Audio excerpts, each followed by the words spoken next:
as fun to deal with as medicine that causes more problems than it cures. It's Let's Play Final Fantasy VI. So here we are. We are over the Veld because we are going to grab one of our last two party members. As you see, I've removed myself from the party. Everything is essentially the same from the last episode because I want to find... This guy is simple. You should just... There you go. Oh, thank you. This took a lot more effort the last time. Actually, they gained a couple, like... well, you don't gain experience in the Veld, you just gain magic points. So, we have, Uto back. Yeah, Uto. I believe it acts as though he... Yeah, because he learned Harvester. It acts as though he just came back from jumping. The reason why this entire space down here is blank is because these are all the World of Ruin specific enemies. Though you can run into any enemy in the game here now. Well, any enemy that you've encountered before. As long as you've encountered them in the proper finger quotes formation. But yeah, so we have Gao back. So now what we're going to do is I'm going to change the party and equip them, and I shall be right back. Alright, this is the party I'm going with here. Johnny, Dilly, B-Dude, and Sarah, just to give people some, I guess, variety, whatever. I don't know. This is just who I'm going with for right now. Because I didn't actually equip them. I equipped off everybody's relics. I didn't equip them with any, red cap and power sash. You get the heal rod because you get the Aegis shield because circlet for magic boost and the behemoth suit for the magic boost. B-Dude has the Ragnarok and the crystal sword because someone needs to have that. Enhancer. I guess you could have an ice shield, why not? Ice Queen. Circlet. Actually, is the Mystery Veil? No, it doesn't have a magic power. And the white dress because of the magic boost. And relics, Johnny has sprint shoes and earrings because the next move we are going to get is so powerful that he doesn't really need 2 earrings. Dilly has an earrings on a gold hairpin because blue magic is very expensive on the MP, and cutting MP cost in half is pretty good. B-Dude has the Genji Glove and Hyper Wrist because he needs to destroy things with swords. And Sarah has 2 earrings. B-Dude is also moved to the front row. You'll notice that when I get out of the menu there, I'm over Nakia there because I rested up at the end because for some strange reason not everybody had full MP. So we're going to go grab something that I probably should have grabbed a long time ago and didn't. We need to go back to the Solitary Island where we started this portion of the game. The enemies on the thing, or on the island here, are very worthless. Do not even bother. This is the house where Sid is. He's still in there, actually. And you go here and you get an Esper. Palador! This might have actually helped before magic. It is this this spot that I was worried about. Thank you, Mika, for pointing that out. Johnny's about to gain a level, so he needs Zone Seek to get the magic power. Dilly is going to go to Tritok, just so I don't have to worry about... Because, like, A, I want him to learn all of those spells, and B, I don't have to worry about him gaining a level, because he always has magic power plus 2 equipped. B-Dude is going to, I guess, go for Palador, so because it teaches haste, slow, at very high speeds, and haste 2, slow 2, at very low speeds. I think it's the only Esper that teaches haste 2 and slow 2. Haste 2 and slow 2 are basically Hasteга and Slowga. All they do is they do the exact same thing, but it's on all party or all enemies. And it teaches float at a much better rate than this little cat right here.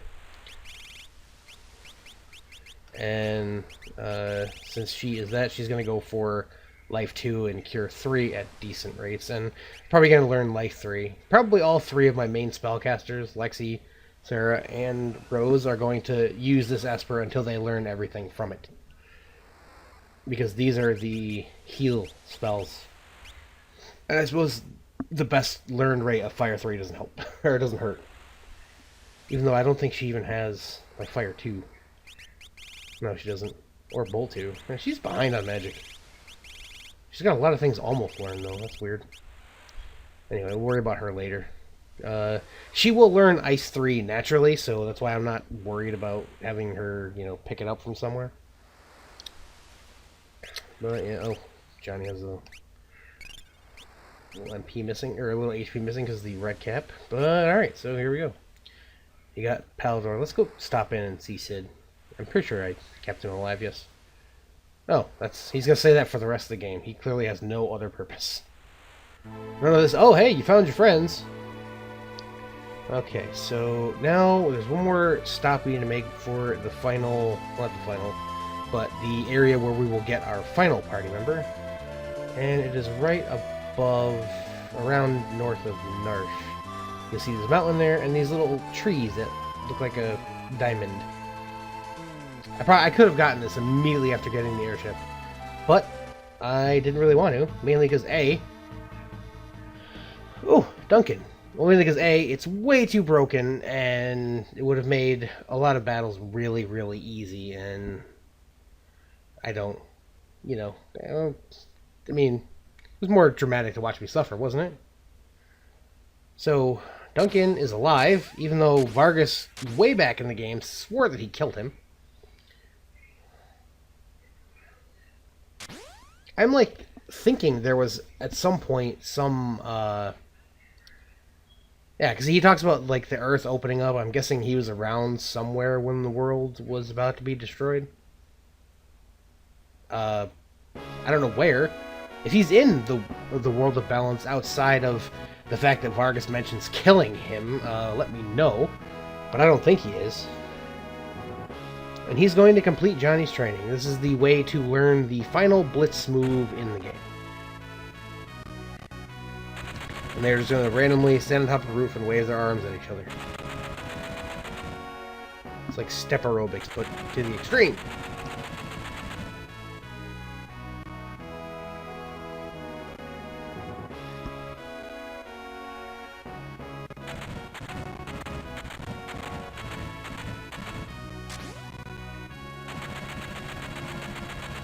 That's like the cool Dragon Ball Z fight where they're in the air fighting, but you can't see it because the camera didn't pan up far enough. The Bum Rush. I believe in like the advanced version of the game it's called Phantom Rush or something.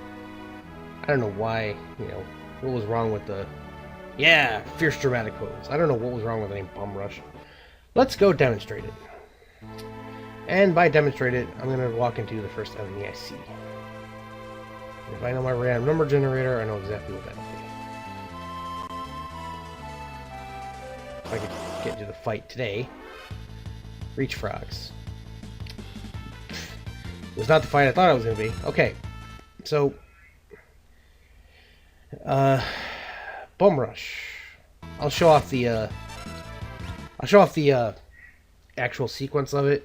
But basically, it's a full 360. So you start with the left, you go all the way around the D-pad until you get back to left. And the easiest way to do that is, rather than, you know, try to rotate your finger, it's just left, up, up, right, right, down, down, left, left, boom.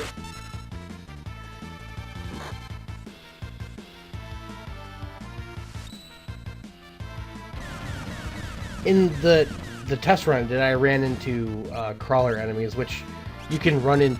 Did he just jump? What? They jumped. Hey, dicks.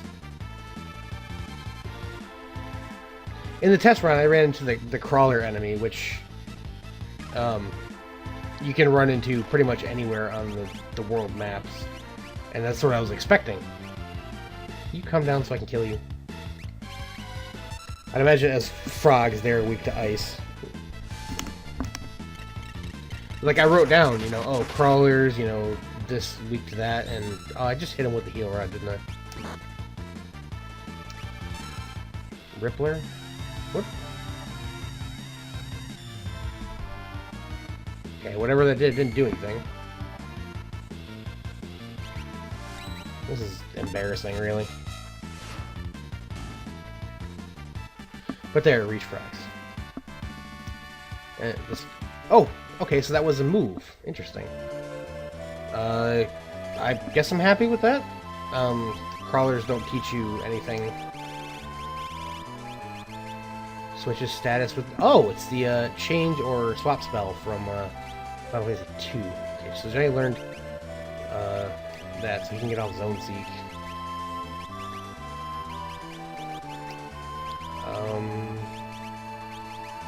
What do I want him to do?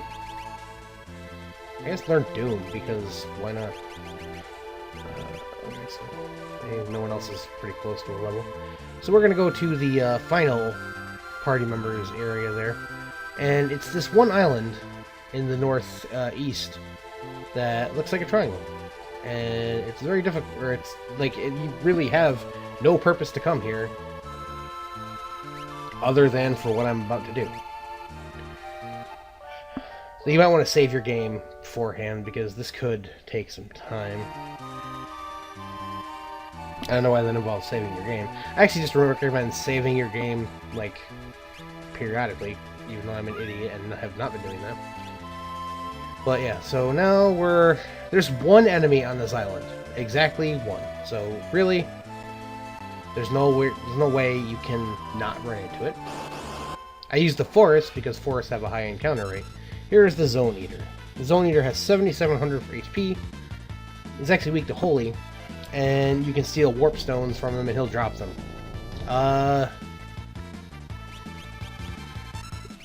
No real point in fighting him, because I think he only gives like 2,000 EXP, so that's 500 per person.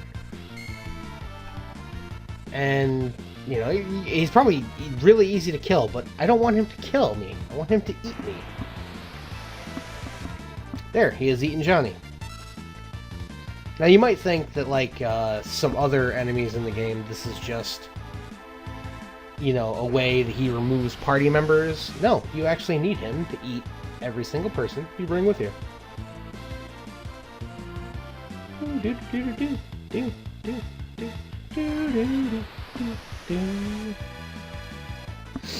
If you in any way kill him or run or somehow end the battle while there's still a person standing out there, you will basically appear back on the world map